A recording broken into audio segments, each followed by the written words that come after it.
versículo 9, diz assim: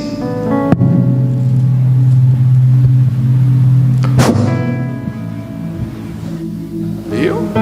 Funciona.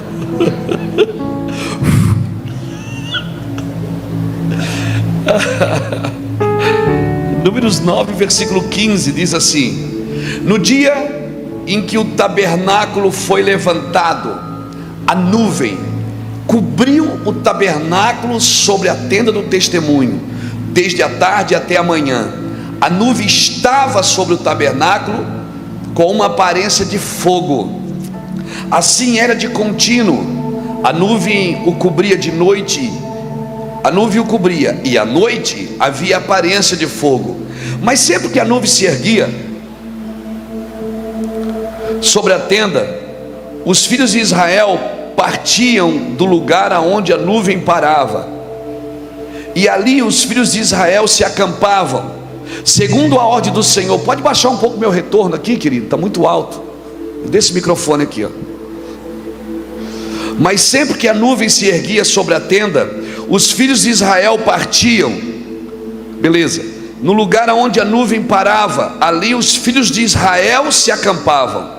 Segundo a ordem do Senhor, os filhos de Israel partiam, e segundo a ordem do Senhor se acampavam. Permaneciam acampados todos os dias em que a nuvem repousava sobre o tabernáculo. Quando a nuvem se detinha muitos dias sobre o tabernáculo, os filhos de Israel cumpriam a ordem do Senhor e não partiam. Se acontecia de a nuvem deter-se poucos dias sobre o tabernáculo, segundo a ordem do Senhor, permaneciam acampados, e segundo a ordem do Senhor, eles partiam. Às vezes a nuvem ficava desde a tarde até pela manhã seguinte, e quando a nuvem se erguia pela manhã, partiam, quer de dia, quer de noite. Erguendo-se a nuvem, eles partiam.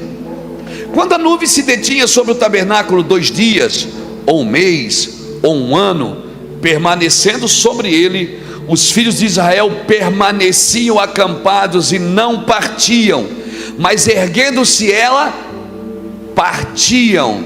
Segundo a ordem do Senhor acampavam, e segundo a ordem do Senhor partiam. Talvez a palavra que você vai mais encontrar nesse texto é partiam. Ordem do Senhor, partiam. Segundo a ordem, não partiam. Segundo a ordem, partiam. Olha o que diz: segundo a ordem do Senhor se acampavam, e segundo a ordem do Senhor partiam. Cumpriam a ordenança do Senhor, como este ordenara por meio de Moisés. Louvado seja o nome do Senhor. Obrigado, Senhor, pela tua palavra. Estenda sua mão para mim, me abençoa. Eu recebo essa palavra, amém. Me abençoa aí. Diga: Senhor, usa esse cara aí, ele não merece, mas usa ele. Eu recebo, irmão, estou aberto para ser movido pelo Senhor e mexido pelo Senhor, em nome de Jesus. Aleluia. Querido, as nossas pregações, elas têm provocado resposta de homens. Eu estou pregando o Evangelho, não é muito tempo, faz 22 anos que eu estou pregando o Evangelho, e com mais intensidade nos últimos 10 anos, viajando o mundo, pregando o Evangelho com mais intensidade. E eu tenho visto a provocação que o Evangelho faz na vida dos homens. Eu tenho estado em conferências que você não termina de pregar, as pessoas estão correndo para frente. Eu tenho pregado em muitas conferências de pastores que você não termina de pregar, um griteiro dentro da igreja, uma coisa arada, maravilhoso que Deus tem feito. Só que as nossas pregações nesses dias, elas não vão provocar só respostas de homens, elas estão provocando respostas no céu. O céu está respondendo ou correspondendo à manifestação de busca dos homens. Até porque eu acho que está se intensificando, né? Aquilo que a gente demorava às vezes 10 anos para entender, estamos entendendo em poucos dias. Por quê? Porque as pessoas que nasceram há 10 anos atrás são menos favorecidas do que nós? Não, é porque estamos cumprindo a profecia. Efésios capítulo 3, versículo 8 diz que o mistério que estava oculto, que nem a anjos foi revelado, está sendo revelado agora pela sua multiforme sabedoria de Deus à sua igreja. Quando chega no tempo da revelação de Deus, você não pesca, é o peixe que pula dentro da rede. Quando chegam os dias de Deus para a sua vida, você entra naquilo que nós chamamos de Kairos, ou de Aion, o tempo eterno de Deus invadindo o Cronos. Quando chega o tempo de Deus na sua vida, coisas que você esperou 15 anos para acontecer, acontecem em 15 segundos ou em 15 minutos. E começa a haver uma intensificação naquilo que você está vivendo. Aleluia! Louvado seja Deus! Por isso que eu disse que meu bisavô tinha uma fazenda, meu avô uma chácara, meu pai uma horta, e eu tenho um abridor de lata. Porque as coisas se intensificam muito. Eu não sei quanto a você, mas a mente do homem parece que ela ficou aguçada. E também é perigosa, né? Porque tem muitas pessoas brincando de ser Deus, né? Os nossos púlpitos estão recheados de palavras de sabedoria humana. Nossos púlpitos estão recheados de frases de efeito, né? Mas não há mais profecia. A profecia que diz, ó, assim diz o Senhor: prepara-te, organiza-te, ordena a tua casa, ordena a tua vida, né? Então as frases de efeito roubaram o lugar da profecia. E muitas vezes a autoajuda, ela tomou o lugar da ajuda do alto, né? A gente vai, é aquela massagem nas pessoas. Então, como conquistar isso? Como ser próspero? Como isso? Como a gente tem chaves de efeitos, dispositivos que acertam, né? Ajusta a vida do homem, mas às vezes nós estamos mais na alma. Estamos trabalhando para governar a alma do homem, e não para trazer o espírito vivificado que transforma a vida do homem. Nós estamos pregando ainda a mensagem de João Batista, somos comedidos, né? A gente diz: convém que eu diminua e ele cresça. Eu cantei muito isso e até canto hoje. Quem canta essa música é um amigo meu, inclusive, o Degman Marx. Mas eu acho que não estamos mais nos dias de pregar a mensagem de João Batista.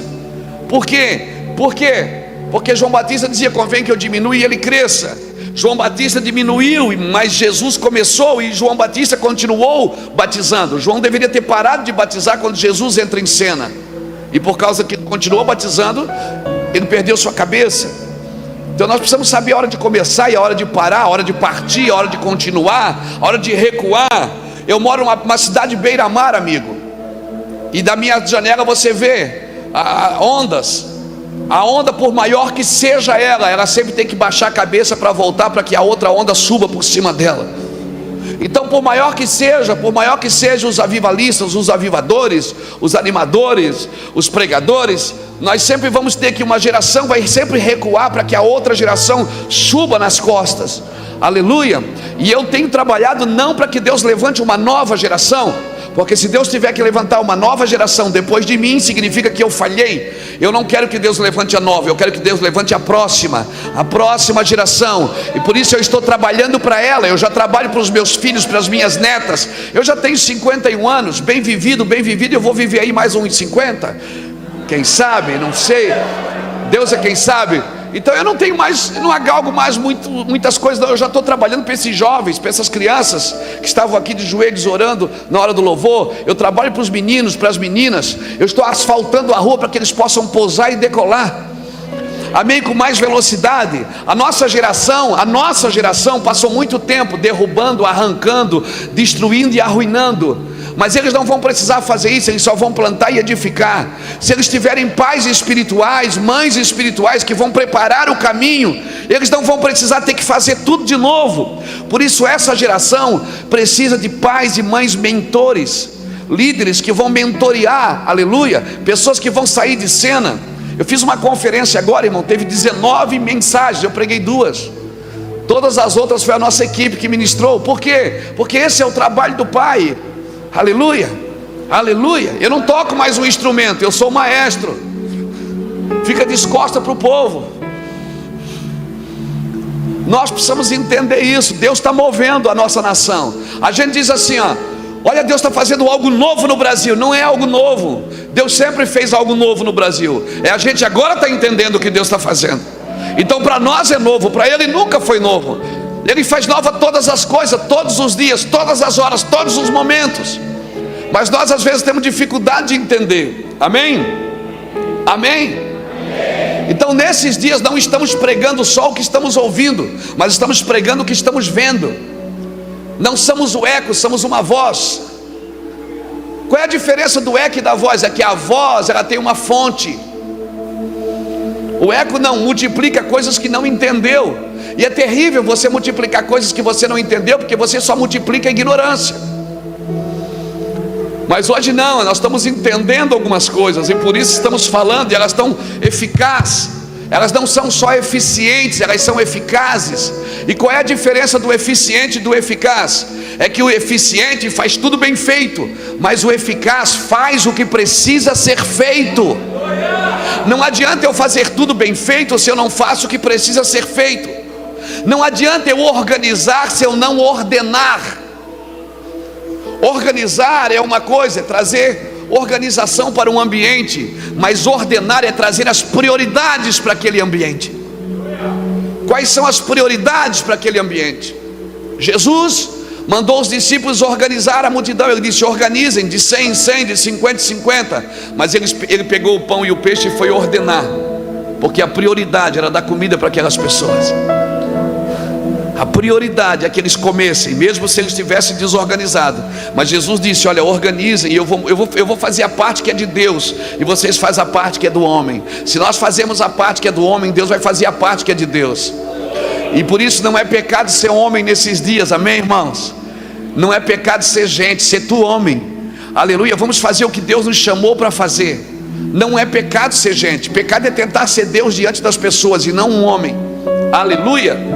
Por isso, eu quero ser profético nessa noite. E só levante a mão se você realmente sentiu que essa palavra pegou você. Mas Deus vai remover alguns de nós. Para quê? Para nos reposicionar. E quando eu digo Deus vai remover, eu não estou dizendo que não somos bons no que fazemos. Mas Deus nesses dias vai nos remover do que fazemos para nos tornar aquilo que fomos chamados para ser. Amém, irmãos? Antes de Deus expandir o que fazemos, Ele vai expandir o que somos. Deus vai expandir o que somos primeiro, para depois expandir o que fazemos. Amém?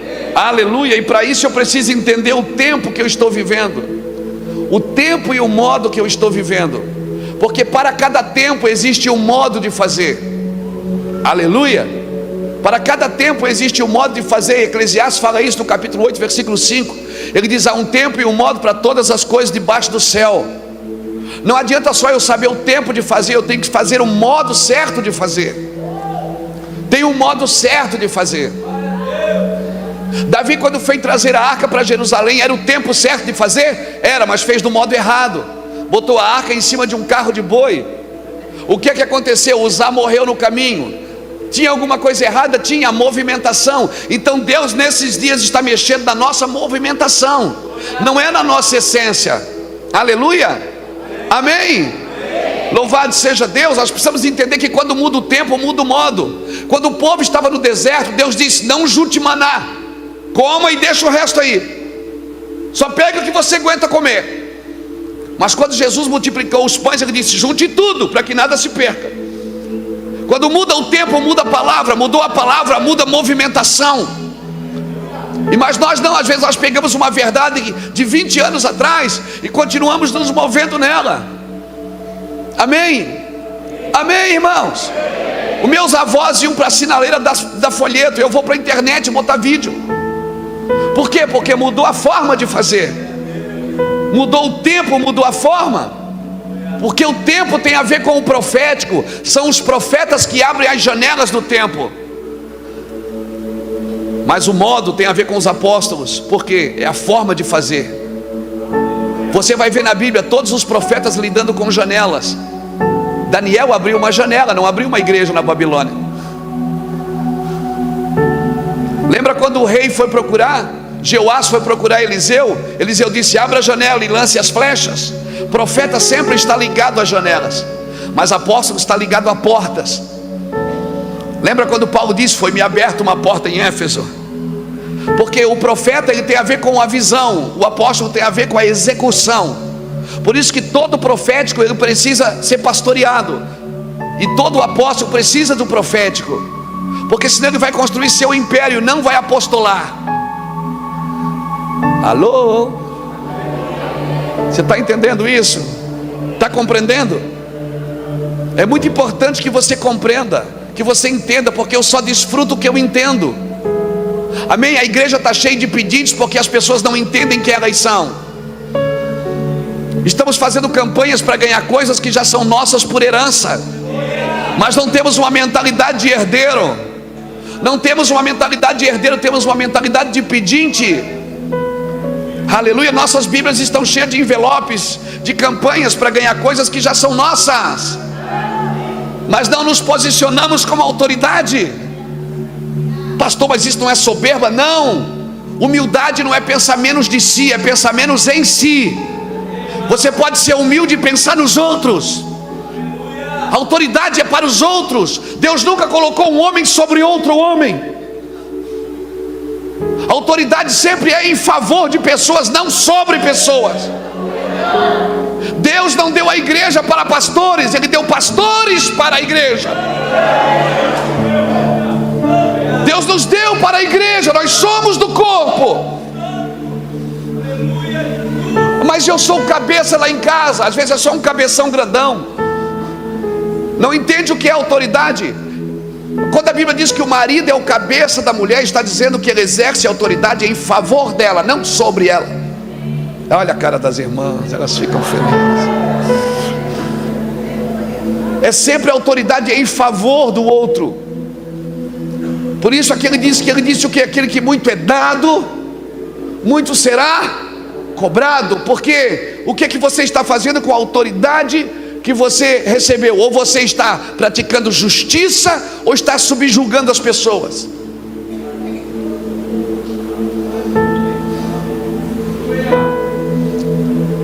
Eu sou parteiro, irmão, não sou coveiro.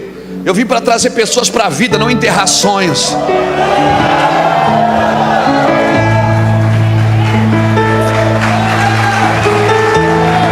Fomos chamados para tirar pessoas do buraco.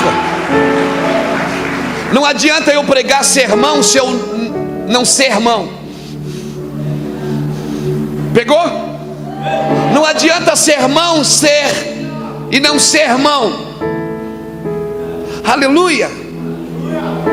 O evangelho não tem poder, ele é o poder de Deus para a salvação. A igreja não tem que fazer missão, a igreja é a missão de Deus na terra. Esses dias eu fui pregar numa igreja. Quando eu terminei de pregar, o pastor me deu uma oferta. Disse: ô Luiz, a gente gostaria de te abençoar muito mais, mas você sabe a situação do Brasil como está, né? Tem afetado a igreja. Eu disse: não, pastor, foi a situação da igreja que afetou o Brasil. Porque Jesus não governa pelo Congresso, Ele governa pela igreja. Se a igreja for santa, toda a massa será. Aleluia. Se a igreja for sadia, tudo na cidade vai ser sadio. Por isso que avivamento não são cadeiras cheias, são cidades transformadas. Avivamento são pessoas transformadas. Sim. Quer viver um avivamento? Vai diminuir o crime na cidade, vai diminuir, os viciados vão virar pastores. Sim. Avivamento tem a ver com transformação social. Por isso que o evangelho hoje a gente prega: convém que eu diminua. Eu não quero diminuir, eu quero morrer. Porque só morrendo a vida de Deus pode aparecer na minha vida. A mensagem de João é diminuir. Não adianta só ficar comedido. Cada vez que você tiver a oportunidade de sair, você vai sair. Não, Jesus quer matar você. Meu Deus, eu ainda tenho que falar da nuvem. Jesus quer matar você. Por que Ele quer me matar, pastor? A gente diz: quantos querem ser abençoados hoje? Não, Deus quer matar você, Ele não quer te abençoar. Por quê? Porque Ele já te abençoou. Efésios 1:3, a Bíblia diz que Ele me abençoou. Artigo definido, fato consumado. Por favor, não coloque uma vírgula onde Deus colocou um ponto final. Ele já me abençoou com toda sorte de bênção existentes nas regiões celestiais em Cristo Jesus. E Ele me elegeu nele antes da fundação do mundo. Aleluia! Aleluia! Ah, eu vou voar aqui hoje. Ele não vai fazer uma coisa que Ele já fez.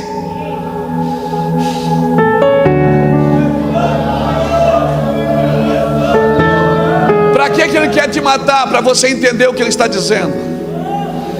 Você está muito vivo, está muito intelectual, você não consegue ouvir o que Deus está dizendo. Sim, irmão, a nossa teologia tem mais de Platão do que de Abraão. A nossa teologia é platonista, é o bem-estar das pessoas. Igreja é selva, amigo. Igreja é lugar de prova, de luta, de guerra. Sim, igreja é para acabar macho, entendeu? É aqui que você é provado no meio dos irmãos. Mas não gosto dessa igreja, vai para outra para você ver, é igual. É tudo a mesma coisa. Amém? Não, mas eu sou santo. Não existe santidade sem o outro. Seguir a paz com todos e a santificação sem a qual Deus te coloca nos seus pecados. Ninguém se converteu antes da cruz. Jesus chega em Betânia. 4 dias Lázaro tinha morrido. Jesus foi fazer lá.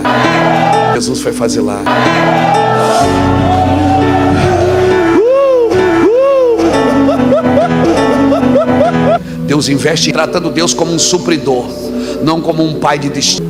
Por isso que o povo parava de dia, seja de noite. A vida deles era olhando para cima.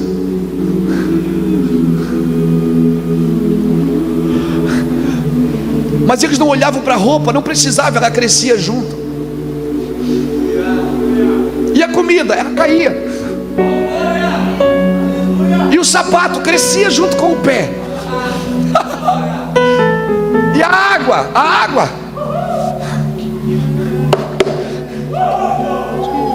Quando você é guiado pelo Espírito, parou, é um ano. É 3 meses, é 3 meses. É uma tarde. Eles não se prendiam em nada que eles estavam fazendo. Esse é o nosso problema.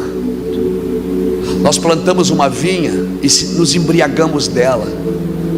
Plantamos uma vinha chamada igreja, chamada empresa, e nos embriagamos dela. Achamos que ali é a nossa vida.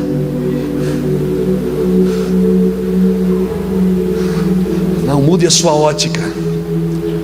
Deixa o Senhor te conduzir, te pegar pela mão e te levar. Deixa Ele te levar para onde? Para o deserto. Deus pediu que eles se arrependessem para sair do Egito? Não. Deixa eu te falar uma coisa que parece heresia, mas não é. Estude a Bíblia. Arrependimento não é para aceitar Jesus.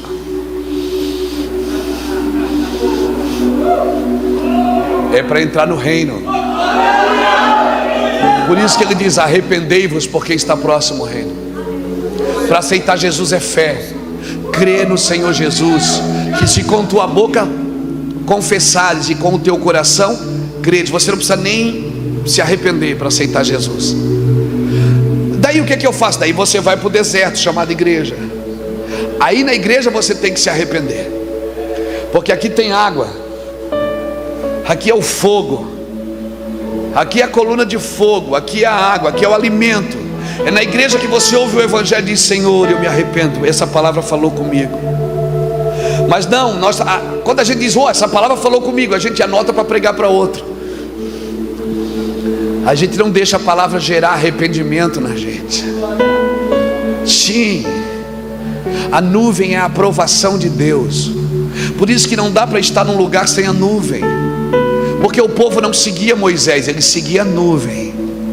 Até Moisés seguia a nuvem. Não siga um homem. Às vezes as pessoas: pastor, estou te seguindo. Não segue, eu estou seguindo a nuvem. Você tem que seguir a nuvem. Muitos pararam e morreram no caminho, diz a Bíblia. Os amalequitas matavam, eles iam se distanciando do grupo, os amalequitas iam pegando eles.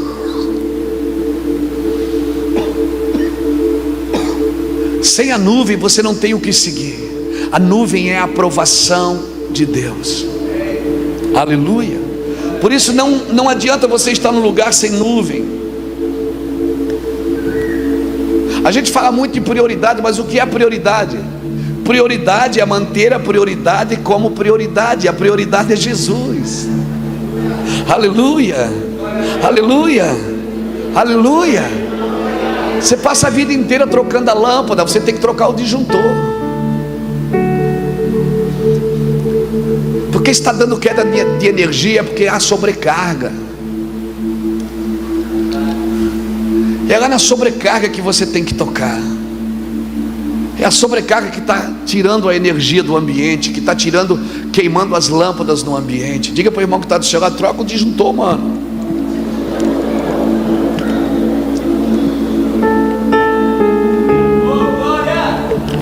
Por isso, irmãos, que pregações que massageiam a alma, eu estou fora.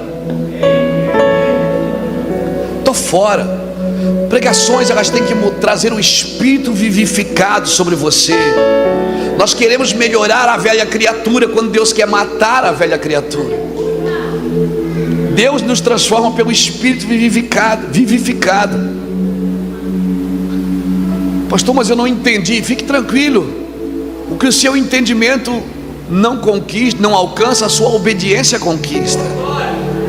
Obedeça, mesmo sem entender. Você sabe o que é compreender? Compreender é se comprometer sem entender. Tem coisas que eu não entendo, tem coisas que eu estou vivendo, mas eu ainda não tenho clareza delas, mas eu estou debaixo de uma obediência. Eu não entendo, mas o caminho da obediência vai me fazer entender. Mas eu sou bom nisso, você pode ser bom nisso. Pescador era Pedro, Jesus era carpinteiro. Aí um carpinteiro chega para o pescador e diz: lance as suas redes agora.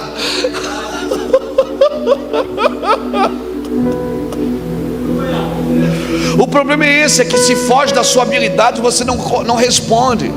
Quem ele pensa que é? O pescador aqui sou eu. Mas ele tem a palavra de vida, a palavra que vivifica. Por isso eu invisto nos leais, não nos habilidosos. Eu invisto em pessoas leais, irmãos, não nos habilidosos. Porque a habilidade não gera lealdade, mas a lealdade vai gerar habilidade. Todo homem leal e fiel, Deus vai dar habilidade para ele. Aleluia, aleluia. Imagina, Jesus era carpinteiro, que eu não sei também se era carpinteiro, mas amém, isso é para outro dia. Não faz sentido Jesus ser carpinteiro. Por quê? Quem traduziu a Bíblia foi Jerônimo. Jerônimo era europeu. As casas na Europa eram de madeira. Então Jesus era fazedor de casas. Só que não existe casa de madeira em Israel, é de pedra. Até hoje não existe casa de madeira. Tanto é que eles fazem os tabernáculos, são tendas. Então vai ver que Jesus era pedreiro, não carpinteiro. Quem é que sabe? Mas é só uma pulguinha atrás para a gente pensar. Eu gosto de fazer as pessoas pensarem. A religião tem roubado o pensamento das pessoas. Você não pode pensar outra coisa, senão você está endemoniado. E não é assim, irmãos. Não é assim. Nós precisamos entender essas coisas. Mas será que isso é de Deus mesmo? Como que a gente identifica um movimento, se ele é de Deus ou não?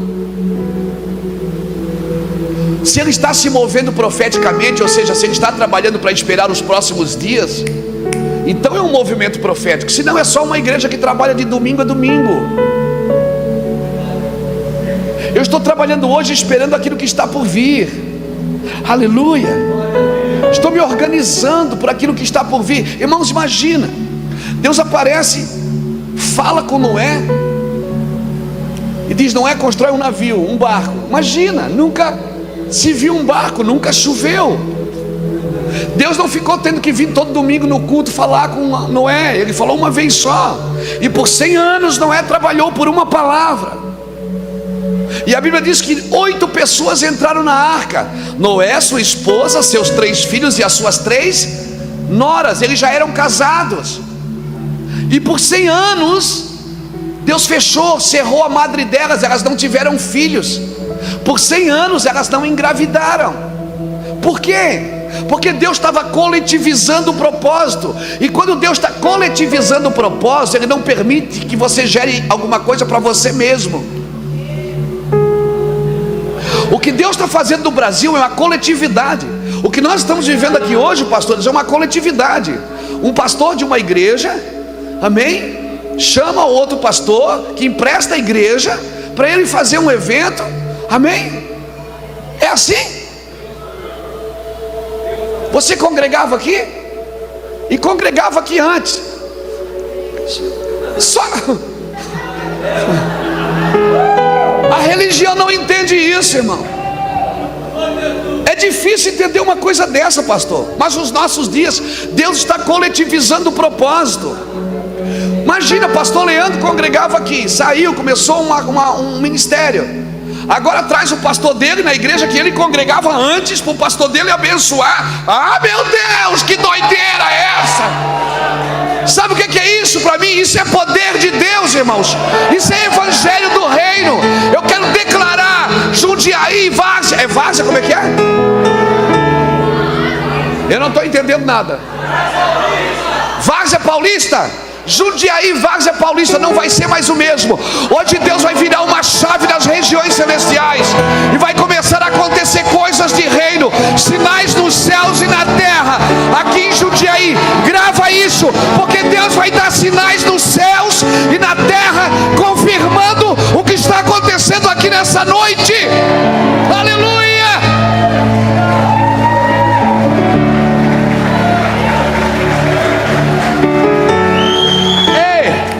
Quando a nuvem está se movendo, você tem que desmontar sua barraquinha.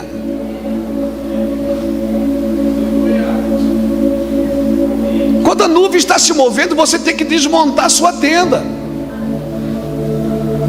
Irmãos, eu não estou andando no Brasil. Eu sou pastor de uma igreja com 3.500 membros. Quando eu termino de pregar, todo mundo quer me levar para jantar. Eu ganho uma camisa toda semana e não sei mais onde botar roupa. Estou dando tudo para os outros, no pacote. Verdade. Ofertas eu ganho, eu compartilho com os meus pastores. Carro eu contei até 45. Casa eu estou na 4ª. As outras já vieram obra social, já dei para um pastor. Por quê? Eu poderia estar na minha cidade pastoreando a minha igreja, pregando na internet. Mas não. Existe um fogo que não me deixa, irmão, em casa. Existe um fogo no meu espírito, verdade, eu estou falando sério. Não é para você achar que eu sou perfeito, não, mas eu não consigo ficar em casa. Eu não consigo, quando a minha esposa está junto. Às vezes eu sempre viajo com o Reuel, porque existe um fogo que está queimando no meu peito. Eu poderia ficar em casa, me tornar um pastor. Sou uma das maiores igrejas da minha cidade. Minha cidade tem 200 mil habitantes. Faço televisão, rádio, tudo de graça. Todo mundo nos conhece. Mas sabe, aquele negócio queima dentro de você. Quando a nuvem se move, você não consegue ficar na sua tenda. Você tem que desmontar ela e sair correndo atrás da nuvem. Aleluia. E às vezes as pessoas ficam tristes comigo e dizem: pastor, por que você não prega aqui? Por que você não prega lá? Pastor, vem na minha igreja. Às vezes eu deixo de ir em catedrais enormes para ir me reunir com 20, 30 irmãos num apartamento. Eles não têm dificuldade de entender isso, mas aqueles 20 ali são 20 generais de guerra. São 20 homens que estão dispostos a morrer por Jesus Cristo. Aleluia. Eles não querem só uma foto no final do culto, eles querem morrer por Jesus Cristo. Deixa queimar, deixa queimar. Eu creio, irmãos, que Deus está fazendo isso na igreja brasileira. Deus nos pegou por dentro. Tem países, a maioria das nações que eu vou, eu pago a minha passagem. Quem anda comigo sabe. Eu estou indo para o Japão agora em abril. Eu compro a minha passagem para a África em maio e eu pago a passagem. Por quê? Porque eu acredito no que eu estou ensinando. Para mim não importa se quem vai pagar a passagem aérea é a sua igreja ou a igreja que eu estou pastoreando, não importa. É a igreja do meu Deus. Aleluia, não importa. Eu já fui pregar em lugares que as pessoas foram embora, que eu não sabia o que fazer depois, onde eu ia dormir, o que eu ia comer, porque não gostaram do que eu falei. Isso foi há 10, 15 anos atrás, mas a gente continuou batendo. Hoje Deus está descortinando essa geração. Irmãos, o nosso trabalho não é juntar o povo para montar uma grande denominação. O nosso trabalho é juntar as denominações para formar um grande povo nessa terra. Um povo, cada um tem a sua tenda, cada um é uma tribo, mas quando nos juntamos, nos tornamos um exército de Deus. Amém? Um exército, somos um exército, amém? Inabalável, um exército que não para. Eu creio nisso, irmãos. Eu creio nisso que eu estou te ensinando. Sirva a Deus na sua geração. A Bíblia diz: Davi serviu a Deus na sua geração. Ou seja, esse é o seu tempo de servir a Deus, de dar o seu melhor, de dar o seu tudo. Deus não quer muito, Ele quer tudo. Aleluia. Deus quer que você queime pelas nações, queime pela sua cidade. O fato só de encher cadeira é muito pouco, de fazer um evento é muito pouco. Aleluia. Nós somos chamados, irmão, para transformar gerações. Amém. Sair do Egito não me condiciona naquilo que Ele vai fazer, porque a promessa para Abraão não era sair do Egito, era levar numa terra. Então a pessoa sai do Egito, ela pode morrer na igreja. Deus não quer que você se arrependa para sair do Egito. Deus quer que você se arrependa agora para entrar no reino. Foi no deserto que eles tinham que se arrepender quando viu o fogo, quando viu a glória. Foi no deserto que eles tinham que se arrepender quando a palavra entrava, quando a nuvem cobria. A igreja, irmãos, é um lugar de arrependimento, não é um lugar de benefício. Nós somos mal acostumados. Você prega 2 horas, você prega 2 horas, aí você ora mais meia hora. No final alguém chama você e diz: faz uma oração especial por mim. Porque a mentalidade é de pedinte, não é de intercessor. Não é uma pessoa que põe o pé no chão e diz: assim diz o Senhor. Eu creio que o Senhor está aqui agora. Eu não o trato na terceira pessoa, Ele já está aqui. Ele não vai vir. Canta aquela música para que a gente entre na presença de Deus. Neia, você não tem que entrar em lugar nenhum, você só tem que entrar se saiu dali. Se você já vive com Ele, você não precisa entrar. Ele está aqui. Emanuel é Deus conosco, é Deus agora, é Deus presente. Aleluia. Aleluia. Emanuel é Deus conosco. A gente tem dificuldade de tratar Deus na reunião. A gente se comporta como se Ele não estivesse. Ou quando Ele está só na vida de quem está pregando.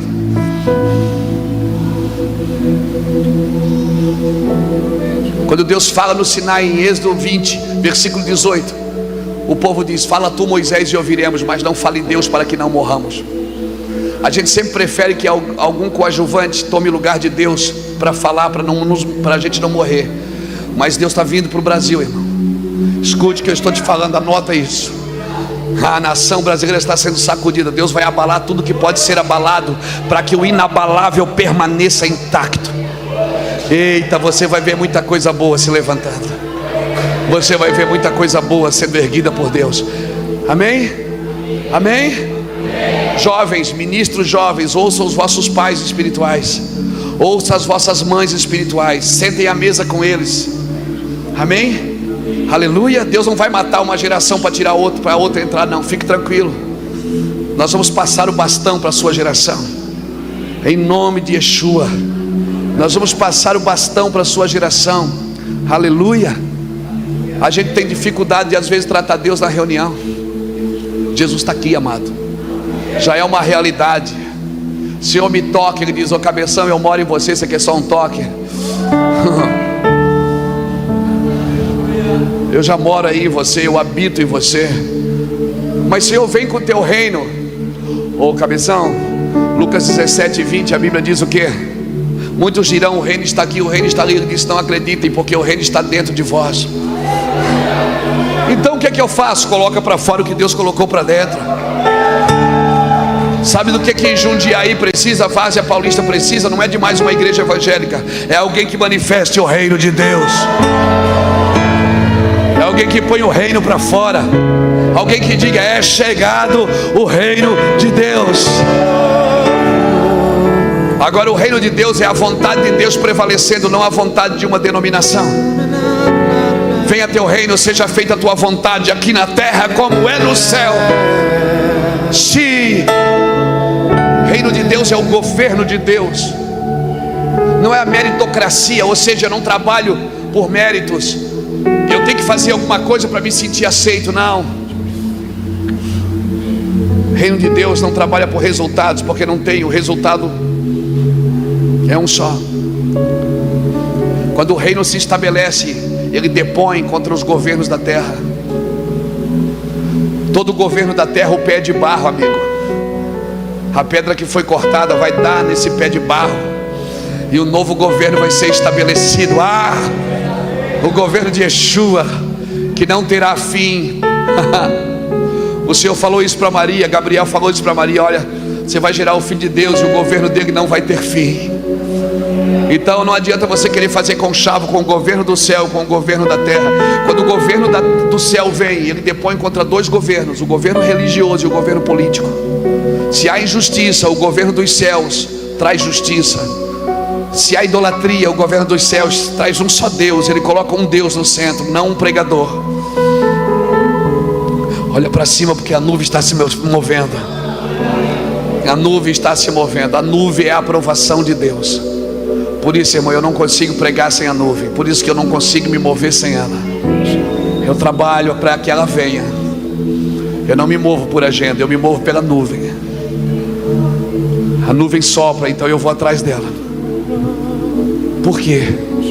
Porque a nuvem é a aprovação de Deus. Não trate como se Deus não estivesse aqui. Quando ele chegou em Betânia, Marta disse: se tu estivesses aqui, meu irmão não teria morrido. Ela jogou Jesus no passado. Jesus disse: Marta, teu irmão vai ressuscitar. Aí ela jogou Jesus no futuro. Ela disse: eu sei, lá no último dia. Ele disse: não, sua cabeçona, eu estou aqui, eu sou a ressurreição da vida.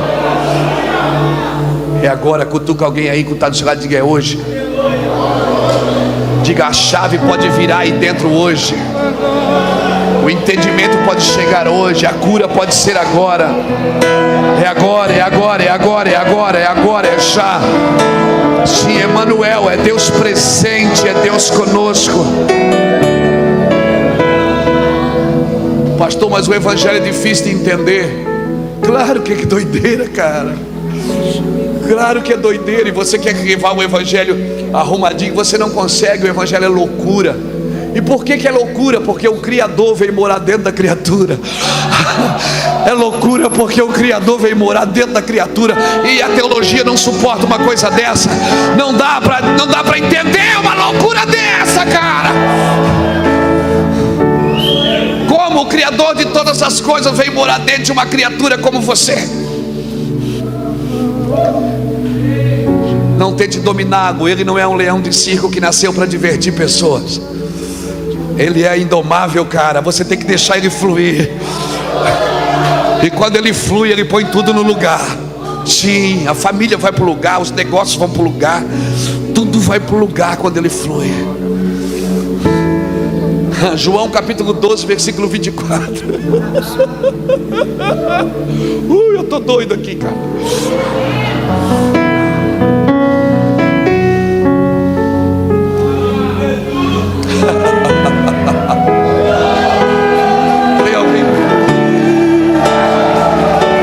Vamos pela tua glória aqui.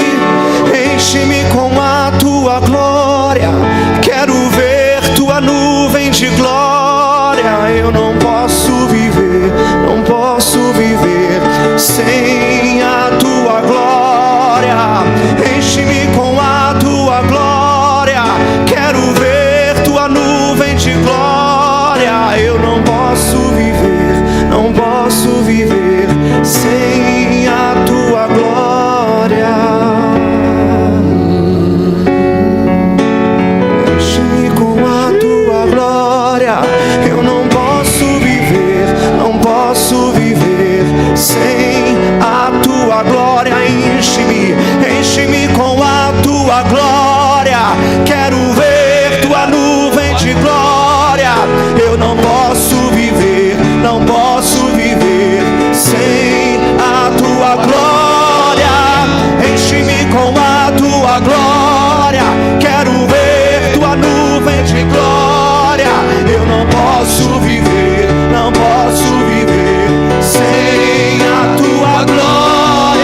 me dá mais 10 minutinhos.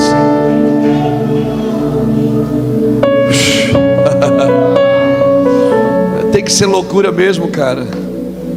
Quando os gregos vieram ver Jesus em João 12, 24, Filipe falou para André, e André falou para Jesus, diz assim, ó, João 12, 20: tem uns gregos aí querendo te ver. Os gregos eram o berço da sabedoria daquele tempo. Inclusive Roma se espelhava em toda a cultura grega para dirigir seus exércitos, para governar sua nação. Os gregos vieram saber por que aquele cara, filho de Maria e de Zé, surfista da Galileia, o cabeludo de Nazaré, o filho da irmã Maria, aquele cara estava falando umas coisas assim inefáveis, fazendo coisas sobrenaturais. Eles disseram, vamos lá ver o que é isso. Quando eles chegaram, disseram, André chegou para Jesus e disse, só tem uns gregos aí querendo te ver. Jesus disse, chegou a hora do Filho do Homem ser glorificado. E aí Jesus começa a dizer assim, ó, se o grão de trigo cair na terra e não morrer, ele fica só, mas se ele morrer, ele dá muito fruto.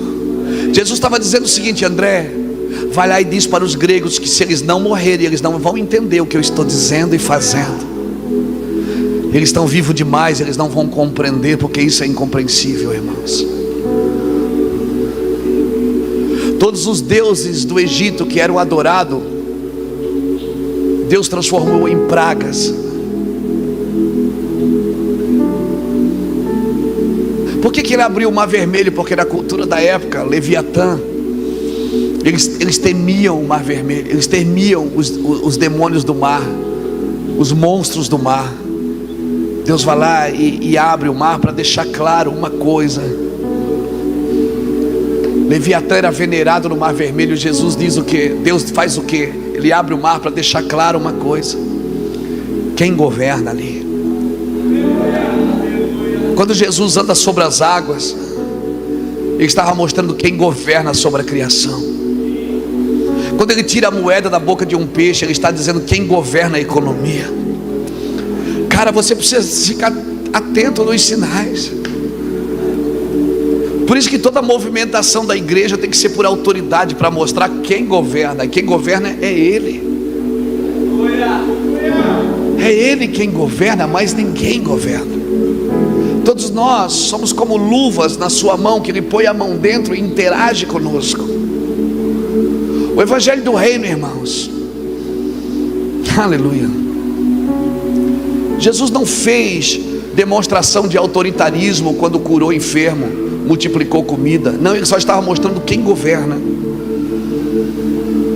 O exercício dos dons não é para exibição, é para mostrar quem governa. Quem tem autoridade. Sabe quem é que tem autoridade num lugar? Quem é adorado ali.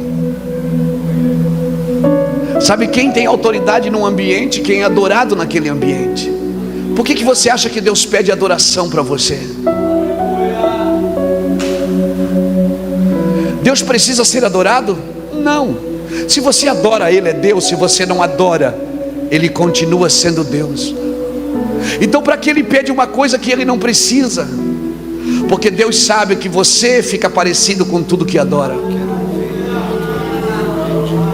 Se você adora dinheiro, você vira avarento. Se você adora coisas, você vira idólatra. Mas se você adora Deus, você vai se tornar o que você nasceu para ser, a imagem e a semelhança de Deus. E quando você adora, você está dizendo para os demônios quem governa ali. Vá para as praças dessa cidade adorar. Vá para as ruas, vá para os becos, vai para as favelas adorar. Vai levar seu violão. O que é que você sabe tocar? Leva o seu violão, leva suas palmas. Vá para as ruas adorar. Adore. Irmão, esses meninos, moços como o Léo, que vai para a Europa, pega um violão e fica lá numa praça tocando. Quem passa pensa que está doido. Não, ele está só rasgando o céu para que eu vá depois pregar. Entendam isso. Adoração, proclamação e intercessão caminham juntas.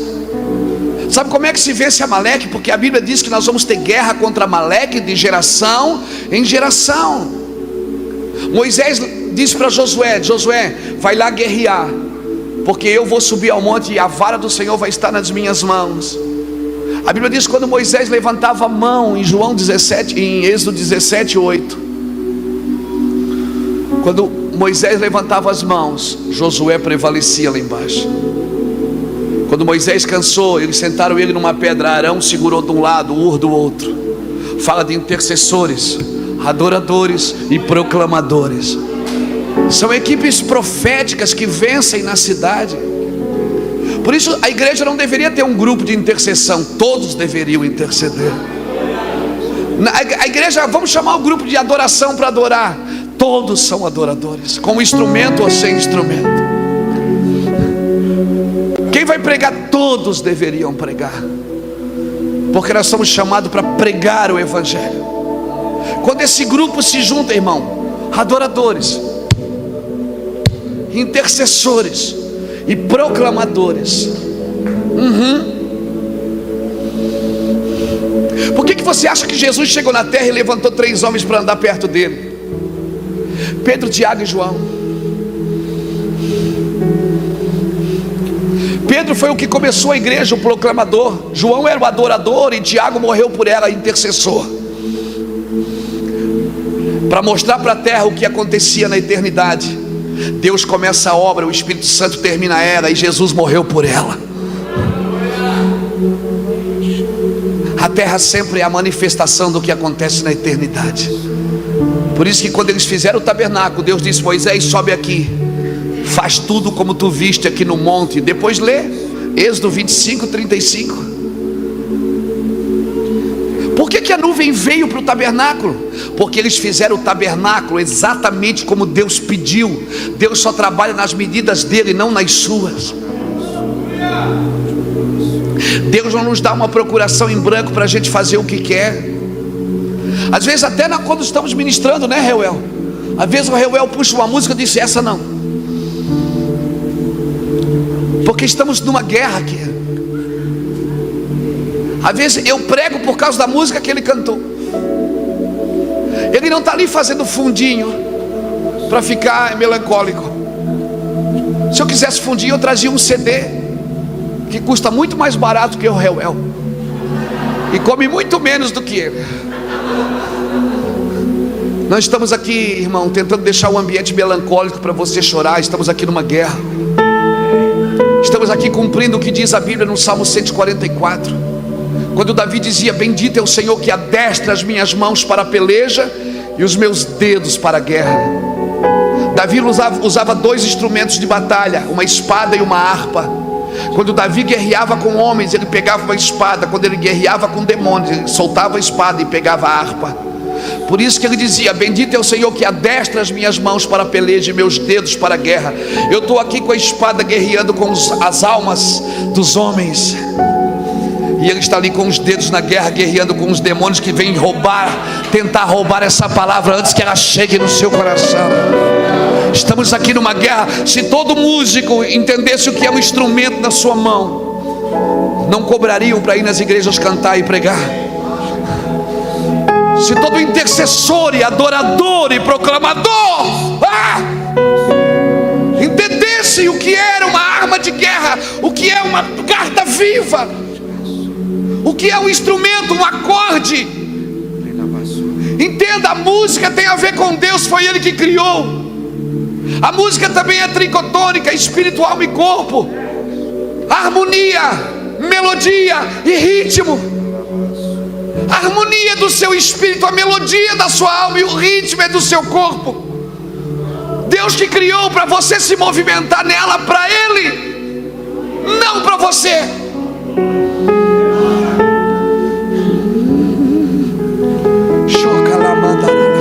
Por que a nuvem veio, Clebão?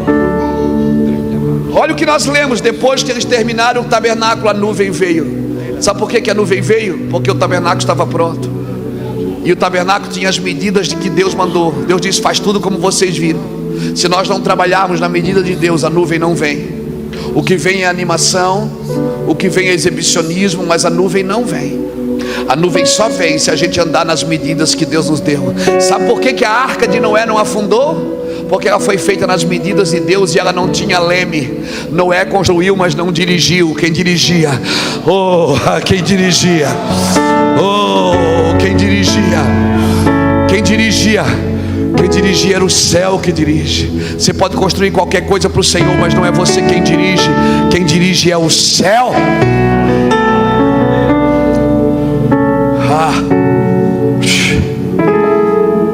Trabalhe nas medidas de Deus e a nuvem virá. Se a nuvem não vem, o povo não tem o que seguir. Por isso que o povo segue a religião. Mudamos de religião, mas não seguimos a nuvem. Mudamos de igreja, mas não seguimos a nuvem. O que nós precisamos é da nuvem. E ela só vem se tiver nas medidas de Deus. Quando Salomão terminou o templo, a Bíblia diz que os sacerdotes não conseguiam ministrar. Por quê? Porque a glória era tanta. Eles fizeram nas medidas de Deus. Aí eu fico assustado quando Deus diz que vai levantar a tenda de Davi. A tenda de Davi não foi Deus que deu a medida. Davi chega com a arca em Jerusalém. Ainda existia o tabernáculo em Gerezim. Ele chega com a arca, mas não põe a arca no tabernáculo. Ele diz: eu vou fazer um lugar só para o Senhor. Não vai ter mais derramamento de sangue. Ele estava apontando para Jesus. Imagina o que Davi não deve ter suportado quando ele começa uma tenda e as pessoas diziam da época: não, a lei diz que tem que botar ali. A lei diz que a arca é dentro do tabernáculo. Ele disse: não, eu vou fazer um lugar para o Senhor. E os levitas eu vou separar em 3 famílias: Jedutum, Asaf e Amã. Depois você lê o nome dos 3 e estuda o nome dos 3. Jedutum, Asaf e Amã tem a ver com adoração, intercessão e proclamação. Deus é perfeito. Ele é perfeito. E por 40 anos você ouvia de Jerusalém, a cada 3 horas mudava o turno. Você não via os músicos, mas você ouvia a adoração. Você ouvia o que eles diziam. Aonde você estivesse em Jerusalém, você ouvia: as misericórdias do Senhor se renovam a cada manhã. Grande é o Senhor em benignidade, tardio em irar-se é o Senhor. O amor do Senhor dura para sempre. Eles só cantavam as mesmas coisas por 40 anos.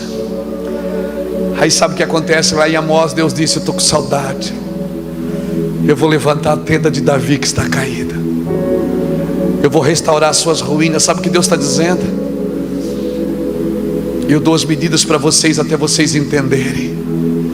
Sabe por que Davi é um homem segundo o coração de Deus? Porque ele entrou no coração de Deus e descobriu o que Deus gostava antes mesmo de Deus falar. Um homem segundo o coração de Deus, ele tem as verdades de Deus embutidas nele. Ele não precisa de ninguém apontando o dedo. Ele não precisa, a sua consciência diz que aquelas medidas não são de Deus. O problema é que muita gente, irmão, está mentindo para a consciência. E o problema é que quando mentimos para a consciência, daqui a pouco a consciência mente para nós. Muitos de nós estamos fazendo coisas que nem nós acreditamos nelas. Mas estamos fazendo por quê? Porque todo mundo faz. Mas quer saber, não são as medidas de Deus. A medida exata de Deus é Yeshua. Ele é a medida exata da glória de Deus. Ele é a medida exata da glória de Deus. Fique de pé comigo. Aleluia.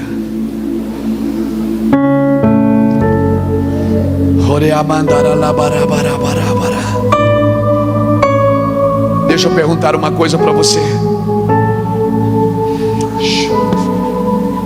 Quando Noé construiu a arca, estava chovendo? Não. Ele não estava trabalhando por aquilo que estava acontecendo. Ele estava trabalhando por uma palavra recebida. Não trabalhe só pelas necessidades desses dias.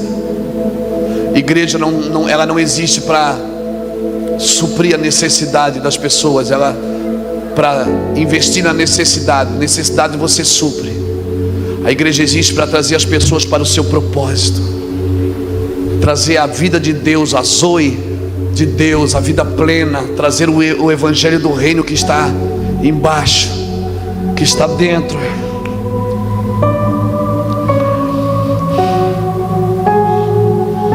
Eu não tenho prazer no que eu vou dizer para você agora, mas eu fui convidado para sair de duas escolas teológicas. A outra eu saí, porque quando ensinava alguma coisa eu dizia assim: não está escrito isso. Leia a Bíblia, estude a Bíblia. Ninguém é melhor do que ninguém, irmãos, mas estude a palavra. Peça a revelação do Espírito Santo. Tem coisas que nós estamos ensinando que não fazem sentido para os nossos dias. Tem coisas que nós estamos ensinando, nós estamos segurando as pessoas na igreja, sempre empurrando para o culto seguinte. Não, nosso trabalho é ativar e deixá-las voar. Ativá-las, deixá-las voar. A igreja tem um chamado. A igreja de Várzea Paulista, de Jundiaí, ela tem um propósito para esses dias. E o propósito para esses dias é trazer de dentro o reino que as pessoas carregam e botar para fora. Não as suas vontades medíocres, não os seus anseios, os seus desejos individuais, mas trazer o reino, porque o reino, ele vai trazer a nuvem. E nós vamos viver no Espírito. E por que Deus quer que a gente adore em Espírito? Porque no Espírito somos todos iguais. Não separe a palavra do Espírito.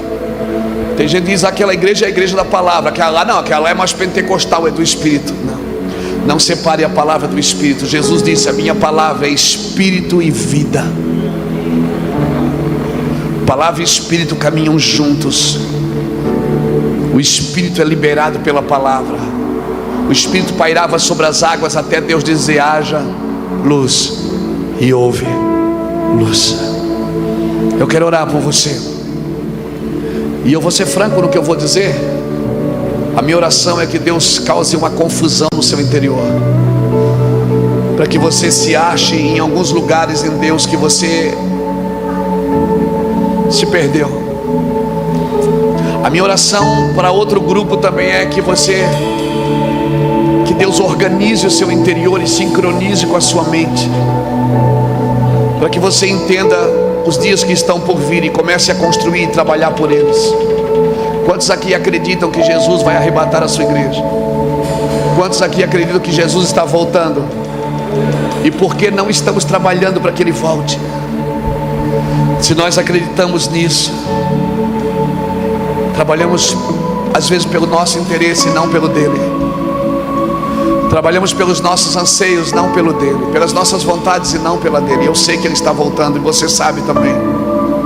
Eu não sei quantos anos vai, pode ser 10, pode ser 20, pode ser 5, pode ser amanhã, pode ser daqui a 30, pode ser a 50, eu não sei.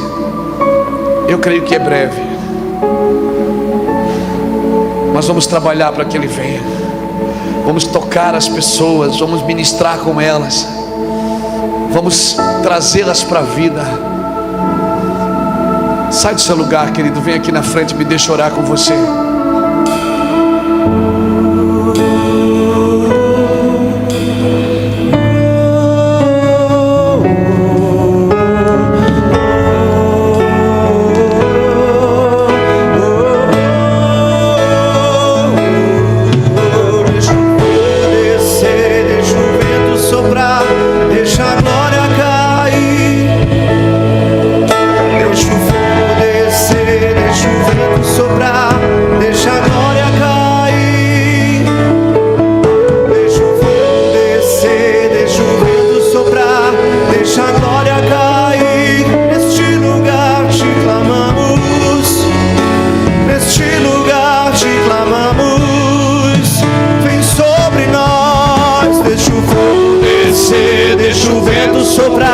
Deixa a glória cair, deixa o fogo descer, deixa o vento soprar, deixa deixa a glória cair. Deixa o fogo descer, deixa o vento soprar, deixa a glória cair. Vem, vem, vem, vem, vem. Deixa a glória cair. Majestade santa, majestade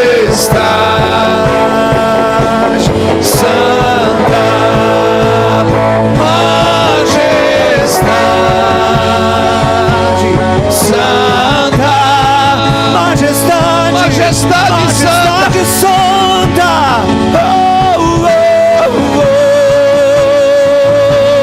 oh. Deixa o fogo descer, deixa o vento soprar, deixa a glória cair neste lugar. Deixa o fogo descer, deixa o vento soprar, deixa a glória cair. Sim.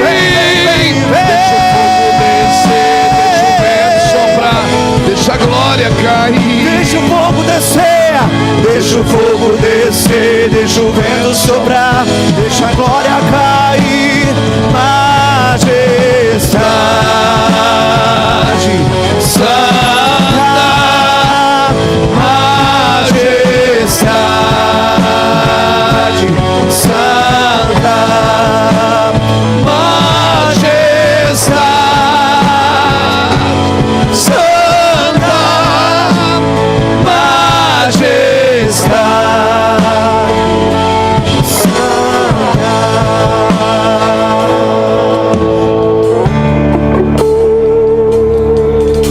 Eu conto isso, irmãos. Tive uma experiência com Deus em abril do ano passado, na selva do Peru. Uma experiência que marcou minha vida. Eu estava na selva numa expedição com a nossa equipe. Nós temos uma base de missões na selva do Peru, no lado na Amazônia peruana. Temos um barco lá. E eu fui com a nossa equipe na nossa base missionária. E eu fiquei por 7, 8 dias com muita dor no ombro direito. Me deu uma tendinite por causa do microfone, de tanto segurar o microfone. Quando a glória vem, você aperta assim, você esquece que tensiona seus nervos e seus músculos. E eu fiquei uma semana com o braço pendurado, sem mover os dedos, assim, doía tudo. Tomando analgésico para dormir dentro da selva, não tem recurso. E a nossa equipe, vamos embora, pastor, você não está bem? Eu digo, não, vamos para dentro. A dor, ela vai passar. Eu não estou doente, eu estou com uma dor. E eu tomava analgésico para dormir, às vezes dopado de analgésico para poder dormir. Quando eu cheguei em casa, 7, 8 dias depois, eu fui procurar um fisioterapeuta. E quando eu cheguei na clínica, ele me examinou, tirou algumas radiografias. E ele disse, Luiz, está bem infeccionado. Nós vamos fazer 15 sessões de fisioterapia. Mas eu vou ter que dar 3 injeções para dor em você. Uma hoje, outra amanhã e outra depois da manhã. Eu disse, por favor, está doendo demais. Ele disse, eu vou tomar uma hoje. Ele disse, sim, eu já estava tirando a camisa. Ele disse, não, tire a calça. Eu vou ter que aplicar a injeção nas suas nádegas. Eu disse, mas está doendo aqui. Ele disse, mas você vai tomar a injeção aqui. Enquanto ele aplicava a injeção, eu pude entender o corpo de Cristo, uma parte sadia do corpo tomando o remédio pela parte que estava doente. E o Senhor começou a falar algumas coisas no meu coração naquela semana, pois eu sentei com um profeta da igreja, do ministério, um homem que tem nos abençoado muito, e nós falamos sobre isso. A parte boa do corpo. Tem uma parte saudável do corpo, irmãos, que não está doente, mas está tomando remédio pela parte doente. Tem uma parte saudável que não está atacando a parte doente, mas está tomando remédio por conta dela. Eu acredito nos homens e nas mulheres que não ficam atacando a igreja. Atacar o sistema, bater na movimentação é uma coisa, falar mal da igreja é outra. A igreja é a noiva do Cordeiro, querido. Eu louvo a Deus porque Muitos de nós tomaram remédio pela parte doente. Muitos de nós, uma geração, tomou muito remédio pela parte doente. Hoje você vai em congresso, em ginásio, em estádios, está muito cheio. Eu sou bisneto de um homem que foi assassinado. Quantas pessoas morreram por causa do evangelho? Meu bisavô não morreu diretamente por causa do evangelho, mas também contribuiu. Quantas pessoas morreram e perderam suas famílias para você ler a sua Bíblia, para traduzir a Bíblia para a sua língua? Quantas pessoas morreram? Então não arranque os marcos antigos. Não pense que agora que você nasceu na igreja, agora Deus levantou a gente. Não, respeite as gerações. Deus é um Deus geracional.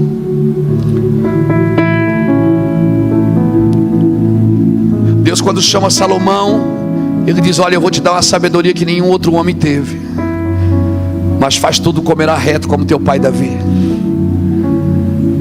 Ou seja, o seu modelo é Davi. Não arranque os marcos antigos. Muitas pessoas sofreram nessa cidade para o evangelho chegar aqui. Amém? Eu estou muito feliz de estar aqui nessa igreja, porque é muito pontual para mim. Estou diante de um ancião, de uma anciã, e eu me rodeio dos anciões, irmãos. Eu me rodeio. A Bíblia diz que quando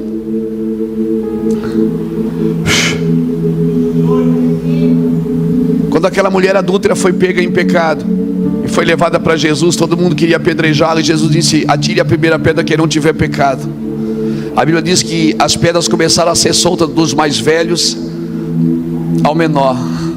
Os anciões que soltam as pedras das mãos certamente vão tirar as coroas da cabeça um dia diante do trono.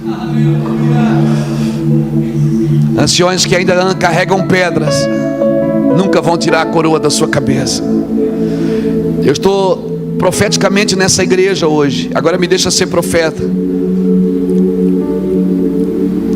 Estou diante de um ancião que liberou a próxima geração para crescer. Não fomos chamados para encher cadeiras, fomos chamados para transformar a geração. Cada alma que o Leandro converte, que Karine converte, cada alma que eles ganham para Jesus, numa padaria, num shopping, num avião, numa igreja, o galardão é daqui. Entendo as ligações geracionais. Às vezes você sai de uma igreja porque você não concorda, 5 anos depois você está fazendo pior do que ela. Na realidade você só queria ser cabeça de alguma coisa. Às vezes a gente prefere ser cabeça de rato do que cola de leão. Que o Senhor nos ensine a viver geracionalmente, respeitando os movimentos de cada geração. Amém? Respeitando a movimentação. Eu fico imaginando meu avô me vendo pregar de camisa xadrez e calcinha apertadinha assim. Ele ia ter um treco. Meu avô ia ter um treco se ele me visse aqui hoje. Não cabe na cabeça dele. Meu avô era aquele homem que ia receber a aposentadoria, já vinha com o dinheiro separado no outro bolso do dízimo. E eu dizia: avô, por que o senhor põe o dinheiro no outro bolso? Ele disse: porque é o dízimo. Eu disse: mas por que o senhor não tira em casa? Ele disse: tem que